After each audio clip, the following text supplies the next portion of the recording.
বক্তব্য রাখছেন ইসলামী আন্দোলন বাংলাদেশের উপদেষ্টা পরিষদের অন্যতম সদস্য বিশিষ্ট ওয়াইজিন মাওলানা মোহাম্মদ ফরিদ উদ্দিন আল মুবারক। মাওলানা ফরিদ উদ্দিন আল মুবারক।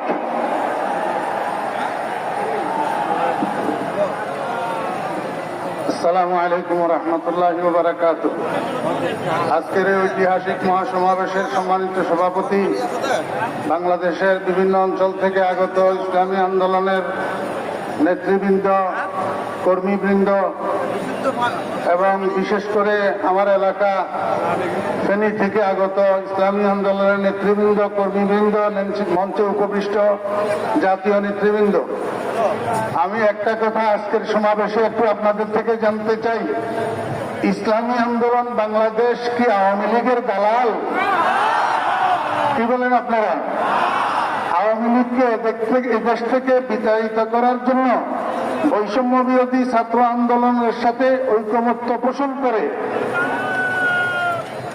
৪৪ ধারা ভঙ্গ করে মিছিল নিয়ে বের হয়েছেন আমাদের প্রাণপ্রিয় নেতা সৈয়দ মোহাম্মদ ফজলুল করিম দাওয়াত বরকাতুহু। কিন্তু আমরা ইতিমধ্যে দেখতে পাইতেছি ফেসবুকের মধ্যে এক বৃহত্তর আইডি থেকে প্রতিনিয়ত প্রচার করতেছে ইসলামী আন্দোলন আওয়ামী লীগের দালাল। এর থেকে আমরা যেন প্রতারিত না হই।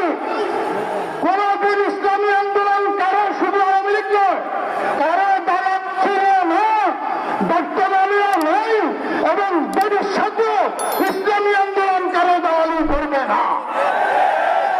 শুধু একটা কথা বলে আমি শেষ করতেছি, আমার সময় 3 মিনিট। এক ভাই বিয়ে করছেন, ওনার বউটা মারা গেছে। এখন বউ মারা যাওয়ার পরে উনাকে সবাই বলতেছে ওনার একটা শালী আছে, শালীটা বিয়ে করার জন্য। তো উনি বলতেছেন যে আমি শালীটা বিয়ে করব না, কারণ আমার বউ যেটা মারা গেছে সেটাও তরকারি রান্না করতে জানে না, একদিন লবণ বেশি, একদিন মরিচ বেশি। এখন যদি শালী বিয়ে করি তো এটাও তরকারি রান্না করতে জানবে না, একদিন লবণ বেশি, একদিন মরিচ বেশি হবে।